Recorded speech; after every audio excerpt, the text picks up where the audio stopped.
Have you ever paused to truly wonder how the United States managed to conquer the modern world? Not with the roar of cannons or the march of armies, but without firing a single shot. How could a humble piece of paper, adorned with green ink, evolve to become an entity far more formidable than vast military forces, mighty naval fleets, or even ancient empires themselves? This isn't a dramatic chronicle of valiant soldiers or the crushing might of tanks on distant battlefields. No, this is a profound narrative woven from the very fabric of money itself. It is the astonishing tale of how America, with deliberate strategic brilliance, transformed its currency, the US dollar, into an economic weapon so extraordinarily potent that it utterly transcended the need for traditional conquest. And perhaps the most remarkable, the most chilling aspect of this silent victory is that it unfolded almost imperceptibly. Through intricate contracts, vast networks of credit, and silent promises meticulously penned in ink, rather than tragically spilled in blood.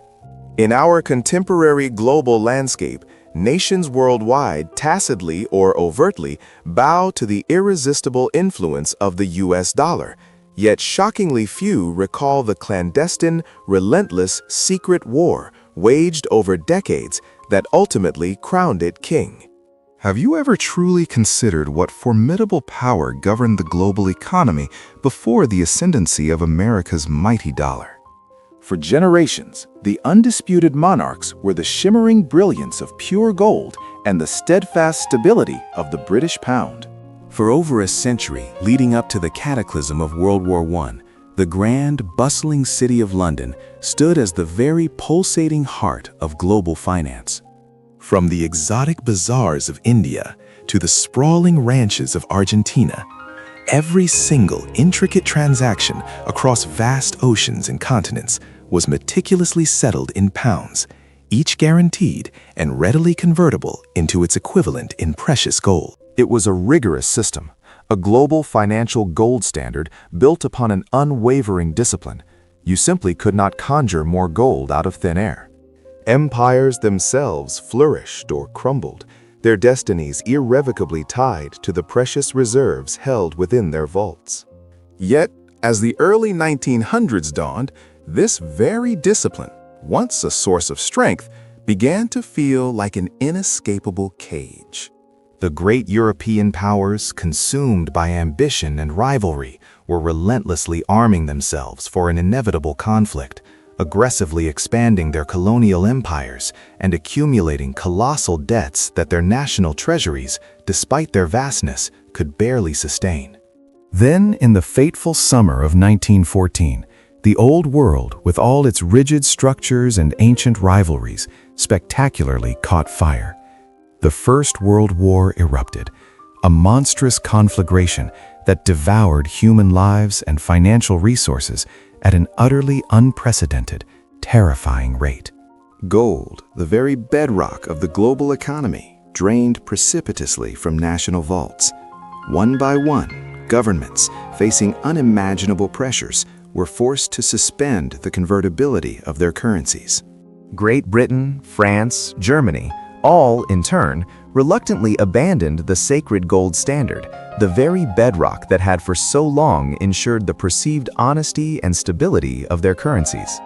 In that pivotal, chaotic moment, the established financial center of the world, heavy with history, began its slow, inexorable journey westward. Across the vast, churning expanse of the Atlantic, a burgeoning power, the United States, observed the unfolding tragedy with a keen, calculating eye. Though officially proclaiming neutrality, America rapidly transformed itself into the indispensable arsenal and the primary financier for the beleaguered Allied powers. Factories across the nation, from the roaring assembly lines of Detroit to the smoky steel mills of Pittsburgh and the bustling manufacturing hubs of New York, ignited into a furious symphony of production, operating day and night. Weapons, essential foodstuffs, and vital fuel poured forth, shipped overseas to feed the insatiable maw of war. Every single shipment, Every crucial provision had to be paid for, and it was paid for exclusively in the burgeoning strength of the US dollar.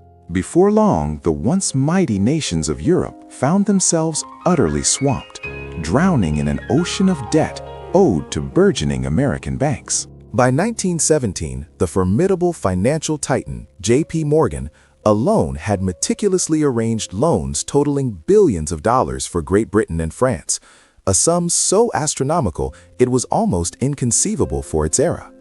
Have you ever paused to wonder how a nation, through no direct military conquest, can accumulate immense wealth and power from the catastrophic wars of others? America did not conquer territory. It masterfully conquered credit.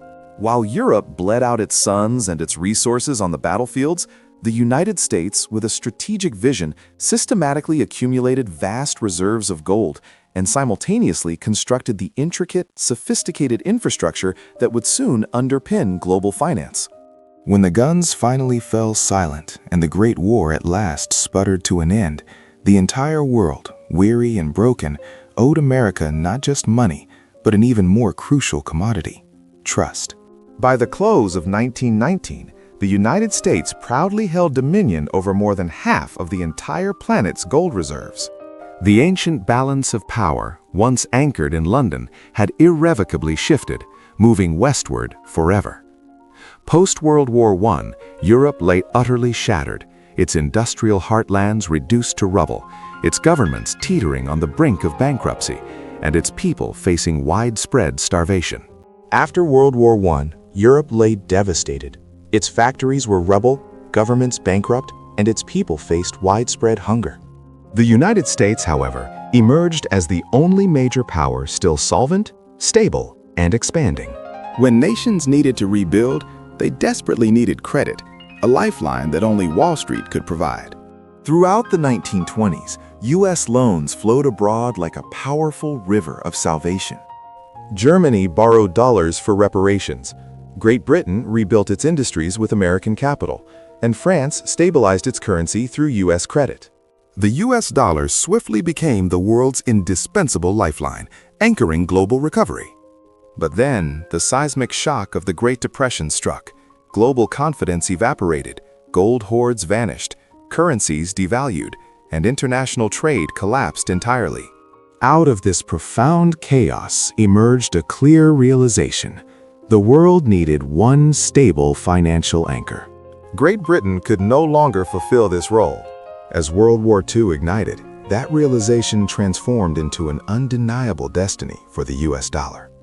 The once unshakable foundation of global finance, personified by Great Britain and its formidable British pound, had fractured under the immense strain of two devastating world wars. The realization that the old guard could no longer guarantee stability, could no longer provide the bedrock for international commerce, became starkly clear.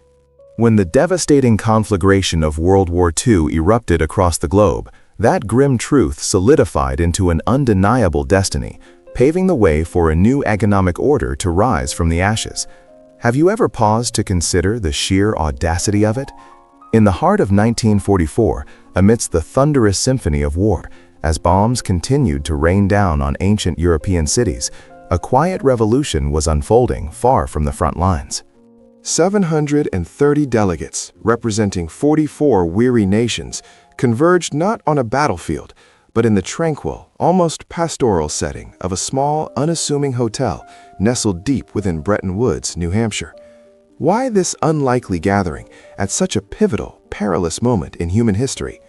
Because within those hallowed halls, these architects of the future were meticulously drafting nothing less than the very constitution of the modern financial world. This monumental accord, known to history as the Bretton Woods Agreement, was far more than a simple treaty. It was a coronation. It formally elevated the US dollar, the nascent economic power of the United States, to the undisputed throne of global currency, effectively crowning the dollar as king. But how, precisely, did this ingenious yet profoundly impactful system function? The mechanism was deceptively simple, yet utterly transformative. Every single national currency across the planet would henceforth find its value irrevocably pegged or tethered to the US dollar. And the US dollar, in a testament to the lingering power of tradition and trust, would in turn be inextricably linked to gold standard, convertible at a fixed, immutable rate of $35 an ounce. The underlying strength of this arrangement was rooted in a tangible asset. At that precise juncture, the United States commanded an astonishing 2/3 of the entire planet's gold standard reserves. This immense metallic backing meant that global trust in the US dollar was virtually absolute, a golden promise in a world desperate for stability. Yet, beneath this veneer of transparent stability lay a hidden stroke of strategic brilliance, a subtle design flaw, or perhaps a masterful advantage. Other nations, desperate to rebuild their shattered economies, engage in vital trade, and settle their accumulating war debts and loans, found themselves compelled to acquire and hold vast quantities of the US dollar. This necessity meant that these nations, in essence, had to buy and diligently store U.S. Treasury bonds, the very IOUs, the promises of repayment, issued by the American government itself. Consequently, the United States, holding this unprecedented exorbitant privilege, gained the unparalleled ability to issue debt in its own currency, knowing full well that the rest of the world would eagerly and happily finance it. This wasn't merely an economic advantage, it was a profound shift in global power. As economists would later articulate, this was the exorbitant privilege in its purest form, the power, unmatched in history, to simply print money that every other nation on earth was compelled to use and accept. Empires of antiquity, and even those of the recent past, had extended their dominion through the sheer brute force of their armies, through conquest and military might. But the United States, with a quiet, almost unassuming power, conquered with a printing press. The Bretton Woods Agreement, while ostensibly ushering in an end to the long, often brutal age of European imperialism, simultaneously replaced it with something far subtler, yet equally pervasive: a new era of financial imperialism. The US dollar, now the ultimate global reserve currency, swiftly became the very blood flowing through the intricate veins of world trade. Whether it was the vital flow of oil, nourishing foodstuffs, sophisticated machinery, or essential raw materials. If any nation, any corporation, wished to participate in the burgeoning global market, they absolutely needed those ubiquitous greenbacks. This singular, pervasive demand gifted Washington a weapon, an instrument of power that no empire, no superpower in recorded history had ever before possessed. The chilling ability to summarily cut an adversary, an enemy, off from the essential lifeblood of the global economy, to isolate them completely, without ever needing to fire a single bullet, without ever resorting to military intervention. By the late 1960s, a profound strain emerged on the once unshakable foundation of the American economy. The United States, burdened by the immense financial costs of the protracted Vietnam War and the ambitious domestic programs of the Great Society, was accumulating staggering deficits. The world began to eye the US dollar with increasing suspicion, leading to a nervous exodus as foreign nations, sensing vulnerability, started demanding their gold in exchange for their dollar holdings, draining Fort Knox of its precious reserves. Then, on a pivotal, dramatic August night in 1971, President Richard Nixon appeared on national television, his demeanor somber, to deliver an announcement that would send shockwaves across the globe. The unthinkable was declared. The United States was unilaterally closing the gold window. This historic decision meant that the US dollar would no longer be backed by gold. It transformed overnight into a pure fiat currency, its value now upheld by government decree alone. History had shown a perilous pattern. Every previous empire, from ancient Rome debasing its silver denarius to revolutionary France with its assignats, had faced ruin when it abandoned the tangible backing of its currency. Yet America, against all historical precedent, managed to forge a different path. The reason was stark. The global economy, deeply integrated with the U.S. financial system, simply had no viable alternative. Nations worldwide still desperately required dollars for the essential transactions of trade, to purchase vital oil and goods, and to service their international debts. In this audacious maneuver, the U.S. dollar transcended its metallic origins, becoming synonymous with global trust itself.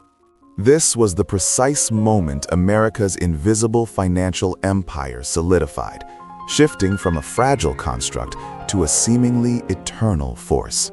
With the gold standard severed, Washington immediately sought a new anchor, a fresh bedrock for the dollar's undeniable supremacy. It found its solution, quiet and immensely powerful, in oil. In 1974, a discreet, epic-making deal was struck between the United States and Saudi Arabia. The terms were simple yet revolutionary.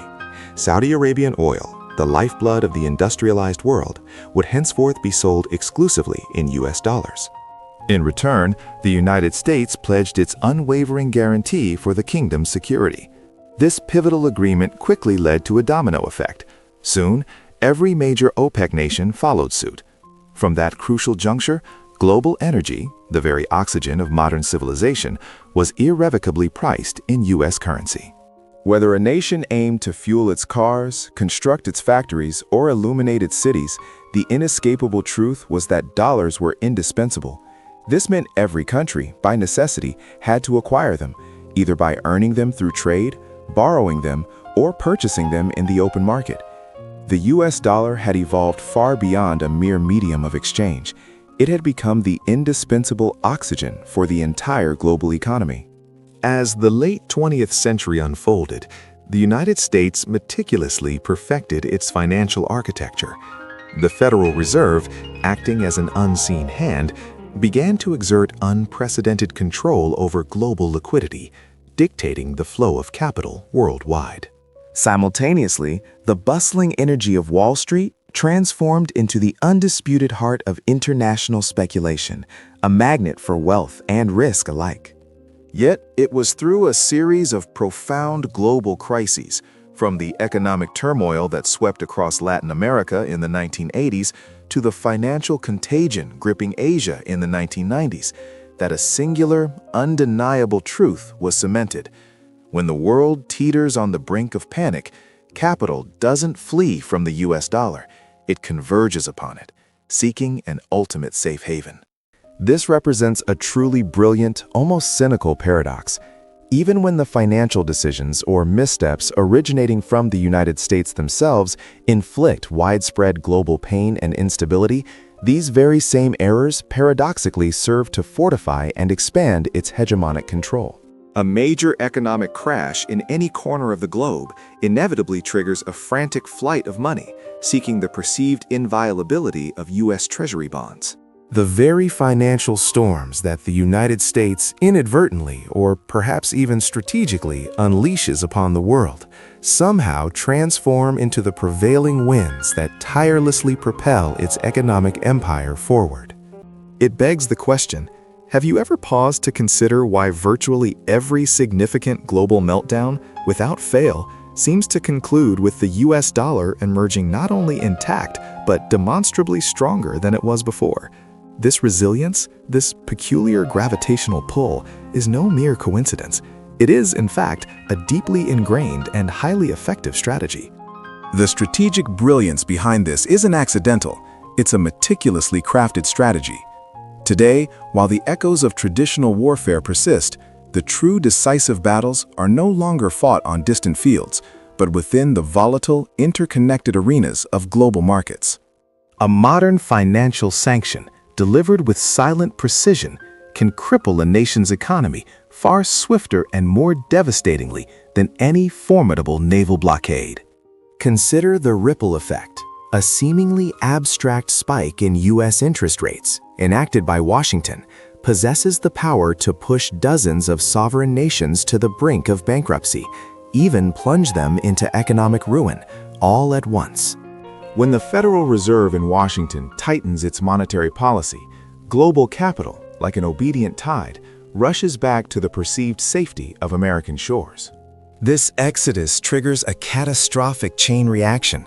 Vulnerable currencies collapse, essential imports become prohibitively unaffordable for struggling populations, and governments, unable to manage the economic fallout, inevitably fall. All of this unfolds with chilling efficiency, without the expenditure of a single missile or the loss of a single soldier on a battlefield. This is the stark reality of the new geopolitics, a landscape where the world's stability is inextricably tethered to the US dollar, and, in a delicate balance, the dollar's supremacy thrives on the world's unwavering dependence. Yet not all accept this fate. Nations like China and Russia, keenly aware of their vulnerability, are actively striving to forge alternatives. They are investing heavily in new payment systems, exploring innovative digital currencies, and championing trade settled in local monies, seeking to dismantle the dollar's grip. But to replace a financial empire so deeply entrenched, an edifice meticulously built over more than a century, is an undertaking of monumental scale, a task of staggering difficulty. For now, as long as the inherent trust in the United States financial system, however fragile, continues to outweigh the growing fear of its immense power, the US dollar will steadfastly remain on its gilded throne, a throne before which every nation, with varying degrees of reluctance, continues to silently kneel. Yet beneath this facade of unwavering strength lies a profound paradox. Every empire, particularly those built not on brute force, but on the ethereal promise of global trust, harbors an inherent fragility. This faith, once considered bedrock, can dissipate with terrifying speed, far quicker than any physical gold standard could ever melt away. The very unique privilege afforded to the United States, the power to operate its printing press without perceived limit, becomes a seductive temptation, potentially paving its own path toward an unseen ruin. We witness the creeping shadows of war debts and loans ballooning, the internal fissures of political division widening, and the insidious creep of inflation, each relentlessly eroding the meticulously crafted illusion of the US dollar's permanence. History, a relentless arbiter, has shown us this pattern before. Every dominant power, from Spain with its silver to Great Britain with its formidable British pound, was convinced its currency would defy the sands of time, reigning eternal. But the annals of finance are littered with the remnants of fallen monetary systems. No currency, however mighty, has ever truly reigned forever. What then awaits when global trust in the US dollar eventually begins to wane? It will not be a sudden, cataclysmic crash that sends shockwaves overnight. Instead, it will be a slow, almost imperceptible fraying, an invisible unraveling. This decline will manifest through the subtle weaving of new alliances on global markets, the quiet emergence of alternative economic systems spearheaded by powers like China and Russia, and the persistent, accumulating weight of doubt. The grand finale of financial empires, the moment their supremacy truly begins to crumble, never announces itself with a bang. It always begins as a whisper. New systems emerge, bringing with them a tide of unsettling doubts. The formidable structures of financial empires, once thought impregnable, often begin their slow, inevitable decline, not with a bang, but with a barely perceptible whisper, a faint tremor in the foundations of trust. So, amidst these profound shifts in global power, what truly does this economic war mean for us? For you, for me, for anyone whose life and livelihood are woven into the intricate tapestry of the dollar's vast and often unseen shadow? These are critical questions. First, it is paramount to grasp a fundamental truth about currency. Money, in its purest essence, possesses power only as long as it is universally trusted. Without that underlying belief, it is merely paper or numbers on a screen. Governments possess the tangible ability to print endless stacks of bills, to decree new values into existence. Yet there is one thing they cannot create, one essential ingredient they can never manufacture: They cannot print faith. Second, we must recognize that every cycle of inflation, every harrowing financial crisis, and every subsequent government rescue operation is not a random occurrence, but part of a predictable, insidious pattern. It's a familiar dance. They create abundant credit, promising an era of boundless prosperity and stability. But invariably, the true cost, the heavy burden of these promises, is not born in the present. It is cleverly, imperceptibly shifted onto the future, onto subsequent generations. This deceptive strategy is as old as civilization itself. It is the very same cunning tactic ancient Rome employed when, facing dwindling resources, it began mixing cheaper tin into its precious silver coinage, debasing its own currency. The result was a gradual erosion of trust and value. It's the identical strategy Great Britain adopted, relentlessly borrowing vast sums to sustain its sprawling global empire, accumulating immense war debts and loans that shadowed its golden age, a colossal debt built on future promises. And it is, strikingly, the same strategy the United States deploys today, repeatedly raising its national debt ceiling, extending its financial obligations further into an uncertain tomorrow. Third, and perhaps most crucially, understand that genuine, enduring wealth is not found in transient digital ledger entries or governmental decrees, which can be altered or erased with a keystroke. No, true wealth resides in tangible assets, in things that inherently possess value and are resilient enough to survive the inevitable loss of widespread trust in any given currency. It is found in invaluable skills, in abundant natural resources, in the capacity for tangible production, and most profoundly, in knowledge itself, the understanding that empowers and adapts. These are the foundations of true prosperity. When the tumultuous money wars ultimately draw to a close and the dust settles on the battlefield of global finance, it is those individuals and nations possessing these fundamental, real assets and capabilities who will still stand tall, resolute, and unbroken. Consider this profound irony. Have you ever truly grasped that the most powerful, far-reaching empire in human history doesn't overtly rely on traditional colonies or hereditary kings to exert its dominion? No, its colossal strength is built on something far more ephemeral, yet infinitely more potent: sheer global confidence in its currency. To the gruesome tale of Cyrus the Great, whose severed head, it is believed, was drowned in blood by a vengeful queen.